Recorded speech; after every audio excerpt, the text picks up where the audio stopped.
So all streets and roads and avenues and lanes lead to the Montego Bay Sports Complex this weekend for the start of the 2017 ISA Flow Super Cup football competition, aka the Champions League of Schoolboy Football in Jamaica.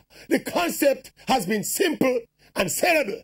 The best from town versus the best from country. And despite the little tweak this year, where it's only 8 teams down from 16, the spectacle turn up even louder with the realization that it will be excitement from the get-go because there are no small teams and no easy matches. No room for error. If you slip, you slide, and if you slide, you're out. And when I look at the matchups, Friday, it's Clarendon College versus Calabar, and then States versus Stats. And then Saturday, it's Jamaica College versus Dinty Technical.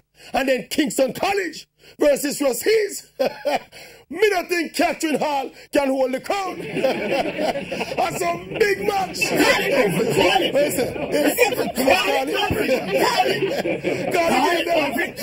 We must predict the game.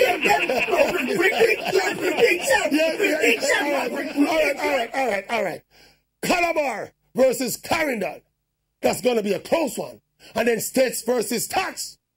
That one, the technical.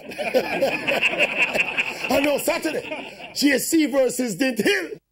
It's done a tough still. And then KC versus Rossies. Oh, my gungo peas. You know what? The Maverick, I'm going to make my prediction. Yes, but you know what? We're going to go to a break and then come back. Right after the commercial break. We soon come with the predictions. We're calling for the text after the break. See you in the next one. After the break.